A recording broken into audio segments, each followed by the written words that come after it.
Hello, everybody. I'm David. I'm a TI. Been getting a lot of V2K, and also a lot of threats. So, uh, so I'm just letting y'all know, if I'll stop posting videos, something has happened to me. Got some cards recorded showing, that looks like they're leading people to the house and stuff like that, showing people where we live.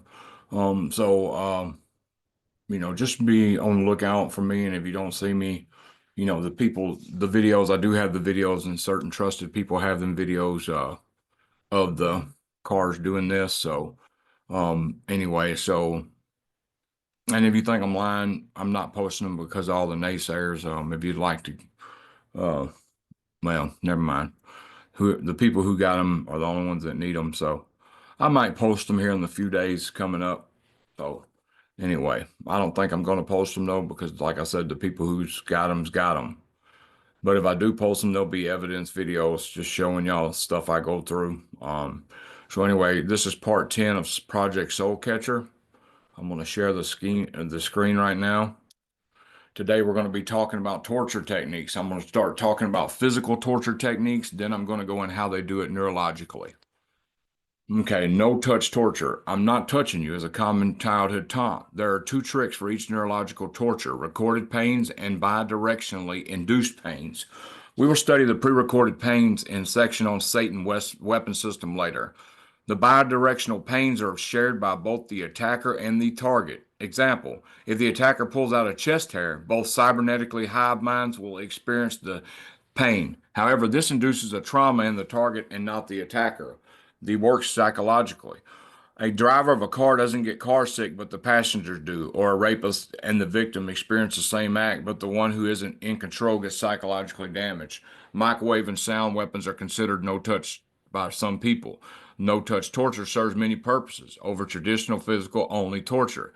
It appears less harsh to observers in the public eye. This is very untrue by the person being tortured. Because of this appearance, they believe it bypasses many torture treaties and U.S. laws. No-touch torture offers a good level of denial since it leaves no marks on the body except those they trick into self-inducing. Self-induction, and people do get burned, so I'm not saying they don't get burns because I've seen burns myself. My girlfriend gets burned. Self-induction of injury and real criminal manipulation of circuits of the target's mind. Most assume torture is only used for interrogation in war. This isn't true. No-touch torture is most commonly used against the public and not enemies. It helps give the torturers and their practices, test public belief systems, study post-traumatic stress disorder by inducing it, and gather ingenious ways for revenge or to prevent or use on other countries. No-touch torture still includes the same list as physical torture: stress positions, greatest fears, drowning, fire, heights, poison, threats to loved ones, pain to sensitive body parts, throat, groin, eyes, ears, head, heart, offensive images, sounds, tinnitus, rock music, etc., malodors, taste, sensations, threats, bribery and blackmail, etc. Comparison of torture techniques from the list above using experimental, neurological, and no-touch torture technologies with behavior modification trickery, self-induced destruction methods. Quotes are from primary sources interviewed by the authors. Stress position: forcing a detainee to hold an uncomfortable position for a long time. Example of a neurological method: I was forced to stretch my arms out to avoid severe pain through my entire nervous system like it was on fire and being electrocuted. When the pain from the muscle fatigue was too great, I would endure the electroshock pain and rest my arms. Then the cycle would repeat about 24 hours or longer. I've experienced something like that before.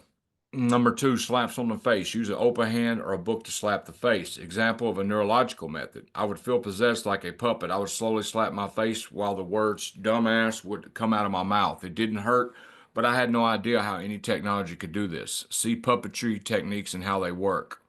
Three, pressure points: pushing on the eyeballs of the detainee, kicking them in the groin, putting their head in a vice, putting pressure on their chest, grabbing their throats and choking them, putting objects deep into the ears, hitting the eardrums. Example of a neurological meth: I wanted the psychologically abusive voices to stop so badly that I pushed Q-tips into my ears thinking that there was a microchip in them and punctured both eardrums. Another interview: some of the tortures that I had to endure felt like someone kicking me in the balls, choking me, and my teeth and eyes would hurt for no reason doctors could find. Headaches were common and would come and go quickly. I often wondered too. It's crossed my mind during V2K episode. Like, what about punctured my eardrums? Would I still hear it? And I would say more than likely yes, because it bypasses the ear. Electroshock. We all know this one. Attaching electrodes to sensitive body parts with mild, harsh electric shocks, even stopping the heart of the victim for near-death experiences, then restarting the heart. Example of a neurological method. For weeks at a time, my body felt like it was being electrocuted. Wow, I can relate. I would even get shocks that would make my body jolt. Yes, yet there were no probes attached to me. My heart would also skip beats. It was going to stop. Also, see the Russian and United States Air Force remote heart attack weapon. 5. Waterboarding and suffocation techniques. Simulate drowning the detainee, best done blindfolded with a cloth over the mouth. Example of a neurological method. Obviously, only suffocation can be simulated with remote renditions. This is different than choking. The method is done in two ways as described by hundreds of subjects. In ESP neurological cloning, the attacker only needs to hold their breath and feeling the suffocation will replicate onto the target's mind. The second method is often used for sleep deprivation. As the target begins to enter REM sleep, a type of sleep apnea is induced. This trains the targets to be too scared to sleep as they believe they will suffocate. Sensory overstimulation deprivation. Put the detainee into a room with bright lights, preferably flashing with loud offensive music, or conversely, put the detainee in a dark, quiet room at moderate temperature and isolation, preferably a sensory deprivation tank. 7. Sleep deprivation and forced sleep. Using drugs in the detainees with food, loud sounds, other forms of 24-hour stressing, simply poking the detainee to wake up every few minutes can be effective. Use roughly 5 days without sleep, then force the detainee to sleep 2 days straight, called sleep rooms in brainwashing schools. Burning. Wave a hot poker or blowtorch to instigate fear into the detainee. Example, neurological methods. Use stings are often described as hot needles in their flesh. We've all felt them. Additionally, during no-touch torture, a microwave system called active denial or service used to make the target feel that they were on fire. I remember when I first felt this, I almost walked into traffic and got hit by a car. When properly operated, the target can be kept alive indefinitely while feeling they are burning. Using phrases like "we're cooking your brain" during the torture technique helps induce the fear and suffering. Yeah, I'll never forget when they used that on me. I was walking on a sidewalk. There was grass on the left-hand side. There was a street on the right-hand side, off the interstate. And I was walking, and when I stepped to the left in the grass, my burning sensation got worse, and I felt like I was on fire even worse. Then on the sidewalk, I was already feeling like I was on fire. But when I stepped in the street where there was oncoming traffic, it stopped. So they were trying to get me to run in front of a car and get hit. Okay, other methods to increase fear. Use of vicious dogs or insects like spiders, stalking, or other paranoid inducing techniques. 10. Drugs and poison. Useful to sicken and weaken the detainee. Example of a neurological method. The effects of all drugs and poison can be induced using neurological methods. You hear that? The effects of all drugs and poisons can be induced using neurological methods. 11. Inducing vertigo and using fear of heights. I'm scared of heights, but vertigo, yes, big time. Using spinning hypnotic lights to induce motion sickness and dizziness. For detainees with a fear of heights, dangle them over the edge of a tall building. Example of neurological method. Many government subjects have reported vertigo and nausea. 12. And I get that all the time. Extreme vertigo, extreme nausea. Number 12, pulling teeth out or pulling off fingernails. Invoke severe pain in the detainee. Take the detainee with a point where they beg for death for many times. Example of a neurological method.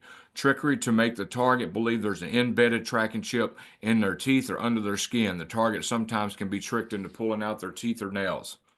13. Threats of death for the detainee of their family. Most effectively used after showing slides and movies of other people's death. Other type of threats work in less severe organ interrogations, such as threats to destroy their family legacy and name in the community, financial ruin, and even homelessness.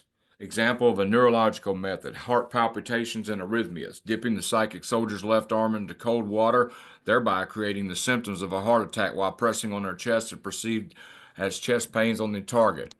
Number 14, sexual humiliation and rape. I'm not going to read that one. Number 15, desecration of religious items. If the detainee is religious or patriotic, desecrate those symbols in front of the detainee to increase feelings of futility or invoke anger.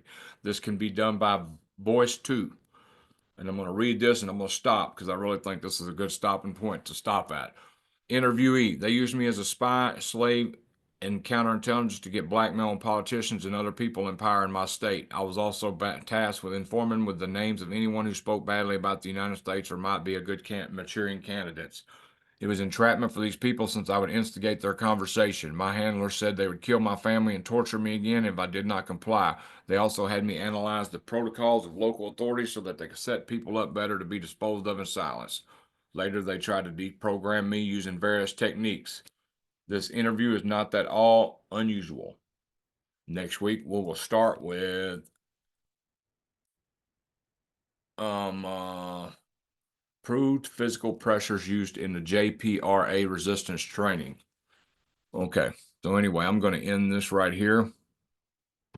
God bless all TIs, and I will post this in a minute. This is Project Soulcatcher Read Through Part 10.